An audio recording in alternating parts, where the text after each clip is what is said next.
अजीब लोबिया। एक वक्त की बात है कि एक गांव में खान नाम का एक लड़का रहता था। खान सारा दिन घर में आराम करता और कोई काम काज नहीं करता था। खान को उसकी माँ रोजाना कहती कि कुछ काम काज किया करे, इस तरह आराम करने से जिंदगी बसर नहीं होती। लेकिन खान जवाब में कहता, अम्मा जी, आप तो मुझे आराम भी करने नहीं देती। खान, घर में कुछ भी नहीं है, जाओ अपने लिए कुछ काम काज ढूंढो, इस तरह बैठने से तो जिंदगी बसर नहीं होती। लेकिन खान अपनी माँ की बात नहीं मानता। इसी तरह दिन गुजरते जा रहे थे। एक दिन खान की माँ गाय लेकर खान के पास आती है। खान, आप तो वैसे कोई काम करते नहीं, जाओ इस गाय को अच्छी रेट पर बेच दो, घर में कुछ भी नहीं है, जाओ कुछ लेकर आओ। खान बेचने के लिए वो गाय लेकर जाता है। रास्ते में खान को हैदर बाबा मिलता है। खान बेटे, क्या कर रहे हो? क्या ये गाय बेचने का इरादा है? अगर गाय बेचने जा रहे हो तो फिर मैं खरीद लेता हूँ, यहाँ से मत लेके जाओ इस गाय को। हाँ मामू जी, मैं ये गाय बेचना चाहता हूँ, लेकिन मुझे अम्मा ने कहा है कि इस गाय को कम रेट पर हरगिज मत बेचना। अगर आप मुझसे गाय खरीदना चाहते हो तो ज्यादा कीमत पर लेनी होगी मुझसे। बेटे, तुम मुझे ये गाय दे दो, मैं तुझे बदले में ये लोबिया दे दूंगा। क्या आप मुझसे ये गाय इस लोबिया के बदले मांग रहे हैं? अरे, आपको मैं क्या बच्चा नजर आ रहा हूँ? बेटे, ये कोई आम लोबिया नहीं, ये बहुत कीमती लोबिया है। जब तुम इसे घर लेकर जाओगे फिर तुम्हें इसकी हकीकत मालूम हो जाएगी। बाकी तुम्हारी मर्जी है, ये गाय लोबिया के बदले देते हो या नहीं। कीमती लोबिया?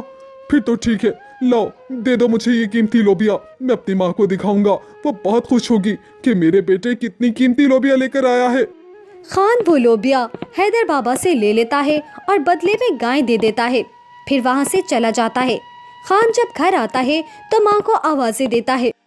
अम्मा जी, मैंने गाय बहुत अच्छी कीमत पर बेची है। अम्मा जी कहाँ हो? बाहर तो आओ, देखो जरा।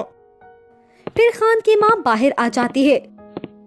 अम्मा जी, अब तो आप मुझे मानोगी ना, आपकी गाय को मैं कितनी अच्छी कीमत पर बेच कर आया हूँ। बेटे, ये तो तुमने बहुत जबरदस्त काम किया, लेकिन ये बताओ कि पैसे कहाँ हैं? अम्मा जी, पैसे तो नहीं है, मैं ये लोबिया लेकर आया हूँ। उस बाबा ने मुझे बताया कि आप मुझे गाय दे दो, मैं तुझे ये कीमती लोबिया बदले में दूंगा। मैंने गाय दे दी और उससे लोबिया ले ली। ये बहुत कीमती लोबिया है अम्मा जी। खान की बात सुनकर उसकी माँ बहुत नाराज हो जाती है। वो गुस्से में खान से लोबिया लेती है और जमीन पर फेंक देती है। अरे, तुमने मेरी वो दूध वाली गाय इस लोबिया के बदले बेच दी। अब तुम इस घर में एक रात भी नहीं गुजारोगे। एक तो काम काज नहीं करते और दूसरी तरफ मेरी गाय वैसे ही बेच कर आ गए बिना किसी उजरत के। खान की माँ ये कहकर चली जाती है। खान बहुत परेशान होता है। फिर खान बाहर एक जगह पर लेट जाता है। अरे, ये मुझसे क्या हो गया? एक तो मुझे काम काज नहीं मिल रहा और दूसरी तरफ उस गाय से भी हाथ धो बैठा। अब घर में राशन किस तरह लेकर आऊंगा? यही सोचते सोचते खान को नींद आ जाती है। फिर जब सुबह होती है तो खान जाग जाता है। खान की नजर एक चीज पर पड़ती है। वो चीज कोई और नहीं बल्कि वही लोबिया थी। लोबिया ऊपर आसमान की तरफ बढ़ी हुई थी। खान जब ये देखता है तो वो बहुत हैरान हो जाता है। अरे, ये तो वही लोबिया है कल जब मेरी माँ ने फेंका था। हैदर बाबा सच बोल रहा था, ये कोई आम लोबिया नहीं। अब मैं जरा ऊपर चढ़ता हूँ, देखूं तो ये कहाँ तक ऊपर गई है। खान उस लोबिया पर ऊपर चढ़ने लगता है। फिर ज्यादा ऊपर चढ़ने के बाद उसे एक खूबसूरत जगह नजर आती है। खान वहाँ पर उतर जाता है। अरे, ये कितनी खूबसूरत जगह है और ये घर कितना बड़ा है। मैं इस घर में जाता हूँ, आखिर इसमें कौन रह रहा है, देखो तो जरा। खान उस बड़े घर की तरफ रवाना हो जाता है और फिर उस घर में दाखिल हो जाता है। वाह वाह, कितना जबरदस्त घर है।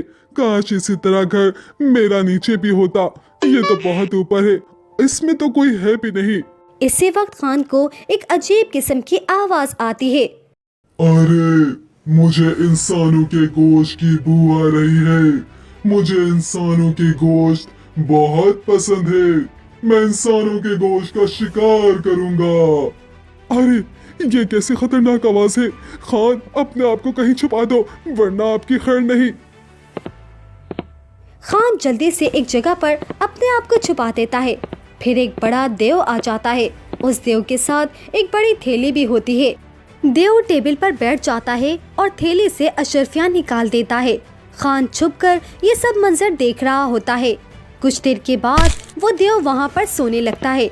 फिर खान आराम से वहाँ जाता है और थैली उठाता है और वहाँ से बाहर रवाना हो जाता है। जब घर से बाहर आता है तो वो थैली नीचे गिरा देता है। इसके बाद खान भी नीचे उतर जाता है। थोड़ी देर के बाद खान जमीन पर पहुंच जाता है। जब खान अपनी माँ को वो अशरफियाँ दिखाता है तो अम्मा जी कहती हैं, अरे खान, ये इतनी अशरफियाँ कहाँ से लेकर आए हो तुम? क्या कहीं से चोरी की है? मैंने तुम्हें मना भी किया था कि चोरी कभी मत करना, फिर तुमने चोरी क्यों की? खान अपनी माँ को सब कुछ बता देता है कि ये सब उस कीमती लोबिया की वजह से हुआ। मुझे ऊपर एक खूबसूरत जगह मिल गई और उस जगह पर ये अशरफियाँ भी मिली। मेरे बेटे, मुझे माफ़ कर दो। मैंने तुम पर गलत गुमान किया और तुम्हें मेरी वजह से बाहर रात गुजारनी पड़ी। ऐसा करो, कल फिर ऊपर जाओ, हो सकता है इससे ज़्यादा कीमती चीज़ें तुम्हें मिल जाए। हाँ अम्मा जी, तुम ठीक कह रही हो सकता है इससे कीमती चीज मिल जाए, फिर तो हमारी किस्मत ही खुल जाएगी। फिर जब सुबह होती है तो खान दोबारा उसी लोबिया पर चढ़ने लगता है और चढ़ते चढ़ते ऊपर पहुंच जाता है। फिर उस घर में दाखिल हो जाता है जिसमें वो पहले गया था और उसी जगह पर जाकर छुप जाता है। थोड़ी देर के बाद वो देव दोबारा आ जाता है। उसके साथ एक मुर्गी भी होती है। मुर्गी को देव टेबल पर रख देता है और कहता है, ओ मुर्गी, तुम्हारा वक्त पूरा हो गया। अब तुम सोने वाला अंडा मुझे दे दो। मैं इंतजार में हूँ, जल्दी करो, फिर मुझे आराम करना है। मुर्गी ये बात सुनते ही अंडा दे देती है। ए मुर्गी, अब मैं आराम करूँगा, लेकिन तुम इस जगह से कहीं भी मत जाना, वरना फिर तुम्हारी खैर नहीं। और फिर देव सो जाता है।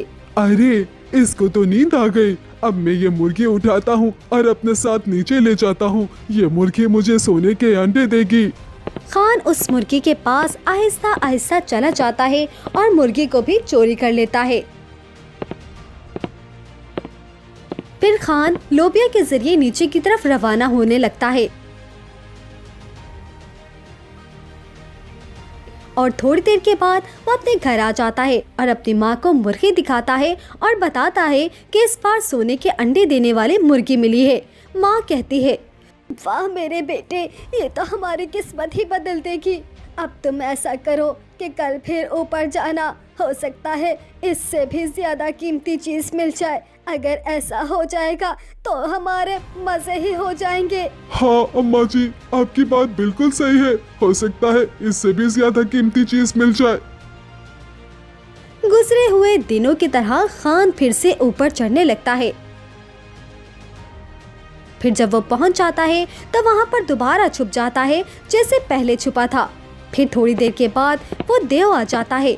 देव सोचता है, ये 2 दिनों से मुझे इंसानों की खुशबू क्यों महसूस हो रही है और मेरी मुर्गी और अशरफियाँ भी चोरी हो गई।